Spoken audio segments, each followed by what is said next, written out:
폴란드가 멀쩡한 K2를 놔두고 M1A1 에이브람스를 도입했습니다. 폴란드 군비청이 밝힌 바에 의하면 지난 6월 26일 폴란드엔 47대의 에이브람스가 도착했는데요. 이를 두고 일부 외신, 특히 중국 쪽 군사 매체들은 한국이 폴란드에 버림받았다라는 뉘앙스의 기사를 퍼나르기 시작했습니다. 물론 중국발 뉴스에 많은 과장이 섞여 있으므로 100% 신뢰할 수는 없지만 이미 K2의 도입으로 유럽 최강 수준의 전차 부대를 갖추게 된 폴란드가 에이브람스를 추가 도입했다는 사실은 대한민국 국민에게도 다소 충격적인 소식인데요. 과연 해당 사건의 진실은 무엇일까요? 꺼리튜브가 자세히 알아봤습니다. 여러분의 구독과 좋아요가 꺼리튜브 운영에 많은 힘이 됩니다.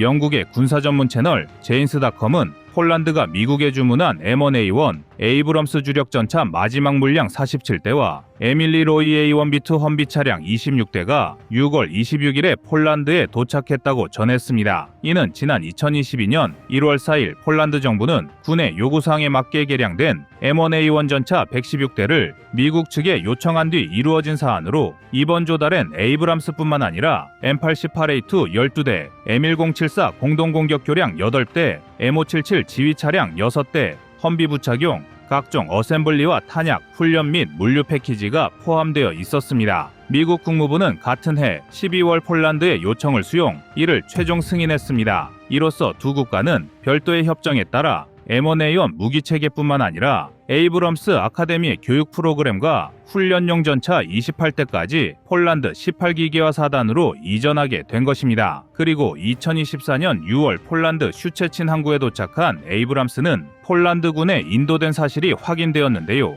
여기까지는 중국 측 보도와 어느 정도 일치하고 있습니다. 그렇다면 우리는 해당 계약 내용을 다시 한번 되짚어볼 필요가 있습니다. 일단 폴란드와 미국이 맺은 에이브람스 무기 계약은 일반적인 무기 교역과는 그 형태와 규모에 있어 큰 차이점이 있는데요. 가령 폴란드군이 현대로템과 맺은 약 34억 달러 상당 규모의 K2 계약과는 근본부터 다르다 할 수 있습니다. 우크라이나 전쟁이 발발되자 폴란드는 T-72 M형과 T-72 전차를 기반으로 폴란드가 제작한 PT-91 등 자국의 전차 전력을 우선적으로 우크라이나에 제공했습니다. 그리고 미국은 이에 대한 보상으로 치장 중인 에이브람스 전차를 폴란드에 무상 제공하기로 협의를 마쳤습니다. 이 협약에 따라 미국은 폴란드에 총 116대의 에이브람스를 보내주기로 한 것인데요. 해당 차들은 미군이 예비물자로 치장 중인 전차로 중고전차라 봐도 무방한 상태였습니다. 더구나 폴란드로 갈 예정인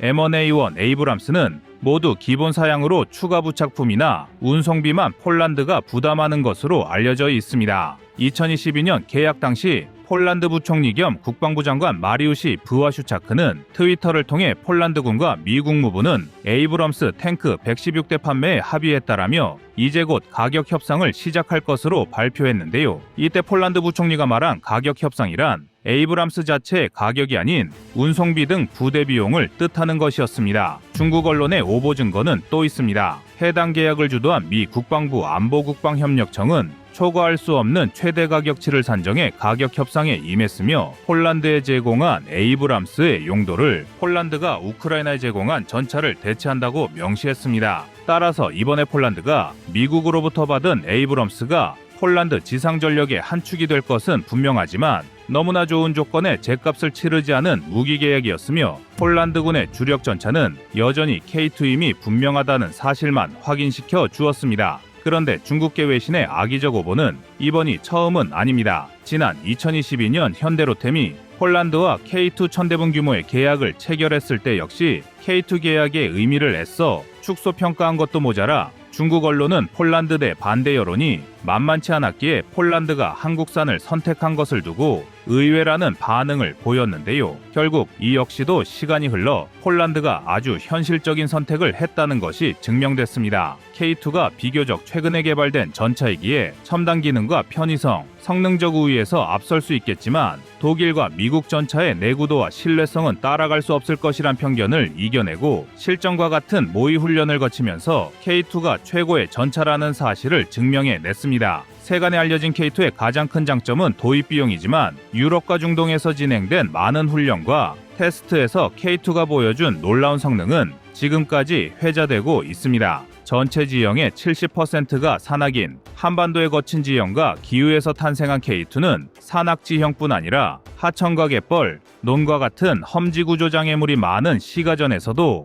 활용할 수 있게 만들어졌습니다. 특히 기동성에 초점을 두고 개발한 전차인데요. 미 해병대 사령관 로버트 넬러가 한국을 두고 세계 최고의 훈련지라 극찬한 이유도 같은 맥락입니다. 여기에 잔혹하기로 소문난 한반도의 사계절, 극심한 기후변화도 빼놓을 수 없습니다. 탄통과 탄이 얼어붙어 분리조차 되지 않는 혹한에서도 K2의 포탑은 불을 뿜어왔으며 영상 35도와 영하 32도의 환경 테스트에서도 작동하도록 제작되었습니다. 이런 K2의 장점은 레오파르트로 대표되는 독일 전차의 단점과 비교되곤 하는데요. 2023년 포브스 보도 내용에 따르면 전쟁 발발 2주 만에 우크라이나에 배치된 레오파르트의 25%가 파괴되었으며 고장과 내구성 문제로 전장에 나가보지도 못한 채 기동을 멈춘 전차가 27대 이상이라고 합니다. 전장에서 사용할 전차를 가전제품처럼 만든 레오파르트는 내구성뿐만 아니라 기본 설계에서도 문제점을 드러내고 있습니다. 무거운 중량 때문에 활용도가 평야에서만 한정된다는 것입니다. 이제 K2는 전차의 가격뿐 아니라 기본 성능과 납기, 사후, 유지보수 문제에서도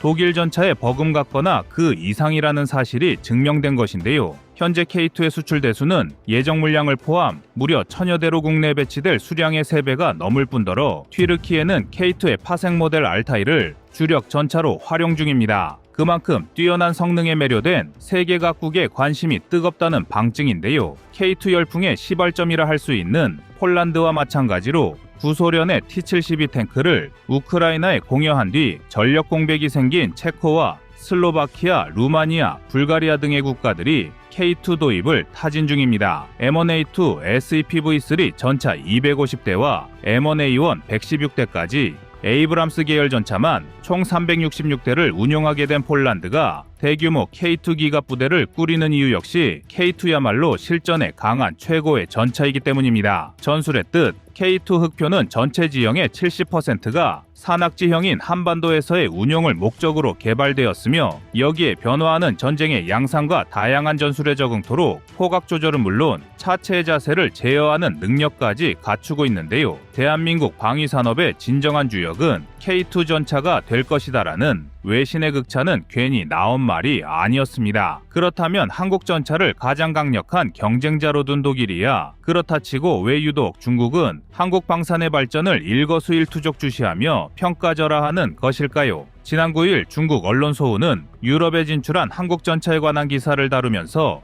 한국군이 보유한 지상 전력들은 대부분 북한에 초점이 맞춰진 듯 보이지만 결국 총구가 중국을 향하고 있다며 경계심을 드러냈습니다. 대한민국과 중국의 역사가 말해주고 있듯 북한이라는 완충지대가 있음에도 불구하고 한국의 지상 전력 강화, 특히 포병과 기갑부대는 중국의 큰 위협이라는 인식이 팽배해 있습니다. 더구나 자신들이 전차의 왕이라며 추앙하는 99A 전차의 기능적 열세가 대륙의 자존심을 건드린 측면이 강한데요. 강력한 방어력에 강력한 화력, 강력한 기동성 등 어떤 분야건 세계 최강이라는 중국 전차는 사실 실적 영험도 없는 망상 속의 존재임이 만천에 드러난 것입니다. 그러나 이러한 중국의 견제와 시기는 방산신흥국에서 절대 강국으로 부상하는 대한민국이 이겨내야 할 난관 중 하나에 불과합니다. 한국산 전차와 자주포 전력을 중심으로 세계 최고의 지상군을 꿈꾸는 폴란드와 동유럽 역사는 이들의 결정을 어떻게 평가할까요? 이상 꺼리튜브였습니다.